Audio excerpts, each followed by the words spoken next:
আর নজর রাখবো এবার বাঁকুড়ার দিকে। বাঁকুড়ায় সেখানে তৃণমূল নেতার দাদাগিরি, বিদ্যুৎ দফতরে কাউন্সিলরের স্বামীর দাদাগিরি। 15 নম্বর ওয়ার্ডের কাউন্সিলরের স্বামীর বিরুদ্ধে অভিযোগ সামনে উঠে আসছে। তৃণমূল নেতার দাদাগিরি বাঁকুড়ায়, যে ছবি আপনাদেরকে দেখাচ্ছি, রীতিমতো দলবল নিয়ে বিদ্যুৎ দফতরে হামলা চলে, হামলার অভিযোগ। 15 নম্বর ওয়ার্ড কাউন্সিলরের স্বামী, তার বিরুদ্ধেই অভিযোগ, দাদাগিরির অভিযোগ তৃণমূল নেতার বিরুদ্ধে। এবং দেখুন, বিদ্যুৎ দফতরে পৌঁছে সেখানে বিদ্যুৎ দফতরে হামলা করা হয়, মারধরের অভিযোগ সামনে উঠে আসছে। আক্রান্ত কি বলছেন শোনাবো। আমাকে ঠেট দিল অফিসের সামনে, সবাইকে সামনে ঠেট দেওয়া হয়েছে। বেশি গলা উঁচু করে কথা বললে বাইরে ঝুলিয়ে দেবে, আমাকে হ্যাঁ মেরে ঝুলিয়ে দেবে। তো আমরা চাইছি যে এইভাবে যদি আমাদের চলে তো আমরা কিভাবে কি করবো বলে, আমরা ওই জন্য কি করলাম, স্ট্রাইক করে দিলাম। আমরা চাইছি যে উনি এসে আমাদের একটা ইয়ে করুক, তারপরে আমরা সেটা আমরা চেয়ারম্যানকে জানাবো, তারপর আমরা ভাববো যে ডিউটি যা করবো কি করবো। উনি আমাকে ঠেলাঠেলি দাঙ্গা দাগলি টানাটানি হিজিয়াহিজি করেছে। আর আমার মূল কথা হচ্ছে, আমার অফিসে যে টেবিলে ফাইল ছিল সেগুলো ছড়িয়ে ছিটিয়ে দিয়েছে। চাবি বন্ধ করে দেওয়া হয়, চাবিটা ও রক্ত বাইরে করেছে। আমি আর মতো ছিলাম, দুজন তো ছিলাম, বাদ বাকি সবাই আউটডোরে বেরিয়ে যায়। তারপর আপনি ছাড়া পেলেন কি করে? ছাড়া পেলেন, ভাইস চেয়ারম্যান এলেন আর দাদা এলেন, তখন ওরা খুলে যায়। কে উনি মারধর করলেন?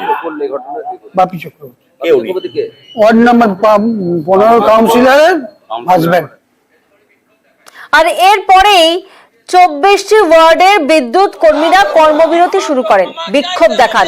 কারণ 15 নম্বর ওয়ার্ডের কাউন্সিলরের স্বামী রীতিমতো দাদাগিরি করেন, বিদ্যুৎ দপ্তরের কর্মীদের মারধর করেন, হামলা করেন দলবল নিয়ে বিদ্যুৎ দপ্তরে।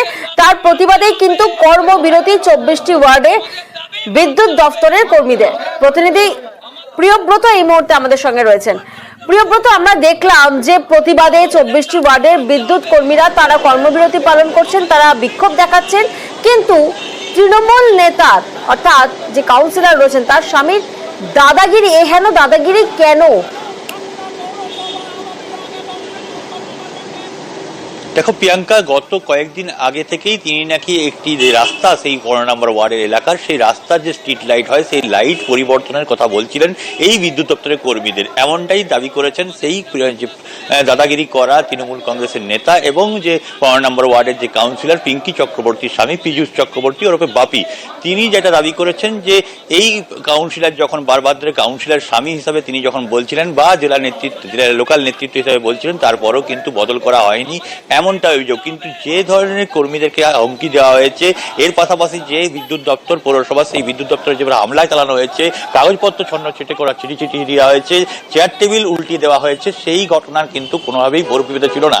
কারণ এর আগেও যেটা অভিযোগ উঠেছে যে পীযূষ চক্রবর্তীর বিরুদ্ধে বারবার দাদাগিরি করার, এবং এই পীযূষ চক্রবর্তীর বিরুদ্ধে অভিযোগ যে তিনি পৌরসভার যে ইলেকট্রিক দপ্তর সেখানে যে ভাঙচুর করেছেন এবং যে পৌরসভার কর্মী রয়েছেন, এর পাশাপাশি যে পৌর প্রশাসন রয়েছে তারাও মেনে নিচ্ছেন যে কোনোভাবে কিন্তু ঘটনাটা ঘটেছে, এবং তারা দাবি করছেন আগামী দিনে এই ধরনের ঘটনা ঘটবে না এবং এই পীযূষ চক্রবর্তীর বিরুদ্ধে ব্যবস্থা নেওয়ার আশ্বাস দিচ্ছেন। এর পাশাপাশি যে কর্মবিরতি করা হয়েছে কর্মীদের পক্ষ থেকে 24টি ওয়ার্ডে এই পুজোর মৌসুমে যদি কর্মবিরতি চলে সেক্ষেত্রে কিন্তু পরিষেবা ব্যাহত হতে পারে, সেই কারণেই তারা কিন্তু কর্মবিরতি থেকে সরিয়ে আসুক এমনটা দাবি করা হয়েছে। কিন্তু যারা কর্মী, যারা প্রহিত হয়েছেন, যারা মারধর খেয়েছেন, যারা হুমকি পেয়েছেন, তারা দাবি করছেন কোনোভাবেই নয়, এবার কিন্তু শুধুমাত্র ক্ষমা চাইলে হবে না, তাদের কাছে প্রকাশ্যে এসে ক্ষমা চাইতে হবে এই পীযূষ চক্রবর্তীকে, তবেই তারা কিন্তু এই কাজে যোগ দেবেন, নয়তো কিন্তু কোনোভাবেই কাজে যোগ দেওয়ার কোনো। এই যে অভিযুক্ত তৃণমূল নেতা পীযূষ চক্রবর্তী, তিনি তো আবার দাদাগিরির অভিযোগ উড়িয়ে দিচ্ছেন। তিনি বলছেন 24টি ওয়ার্ডে বিদ্যুৎ ও আলো সংক্রান্ত সমস্যা রয়েছে, তার জন্য পুরসভার গাফিলতিকেই তিনি দোষছেন। শুনুন আপনারা।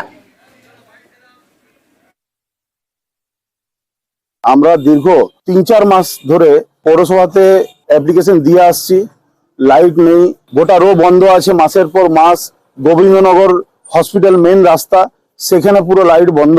আমরা চেয়ারম্যান, ভাইস চেয়ারম্যানকে জানিয়েছি, ভাইস চেয়ারম্যান এসেছিলেন, দেখে গেছেন এবং লাইট দপ্তরকে আমাদের সামনেই ইনস্ট্রাকশন দিয়েছিলেন যে যাতে তাড়াতাড়ি হয়ে যায় কাজটা। কিন্তু আপনার বিরুদ্ধে এই যে দাদাগিরির অভিযোগ, দেখুন, প্রতিবাদের ভাষায় যদি দাদাগিরি নাম দেওয়া হয়, আমরা প্রতিবাদ 100 বার করবো। মানুষের জন্য যদি প্রতিবাদ করতে হয়, অন্যায়ের প্রতিবাদ করতে হয়, সেটাকে যদি হুমকি বলে, সেটা আমি মনে করি সম্পূর্ণভাবে ভুল। আমরা কোনোভাবে হুমকি দিইনি। অভিযুক্তর বিরুদ্ধে পদক্ষেপের আশ্বাস পুরপ্রধানের, কর্মীদের কাজে ফেরার আবেদন করছেন পুরপ্রধান। ব্যাপারটা আমি মাত্র শুনলাম যে তারা কর্মবিরতি করেছে এবং ঘটনা ঘটেছে। তো আমি আমার কর্মীদিকে বলবো যে কিন্তু পুজোর সময় যাতে কাজটা চালিয়ে যায়, যদি কিছু করে থাকে আমরা নিশ্চয়ই তার ব্যবস্থা গ্রহণ করব। আমরা আমাদের কর্মীদের পাশে আছি। এরকম ঘটনা যদি ঘটে থাকে সত্যি নিন্দনীয়। আমি এবং চেয়ারম্যান ম্যাডাম আসুক, আমরা সকালে আলোচনা করে তার ব্যবস্থা গ্রহণ করব।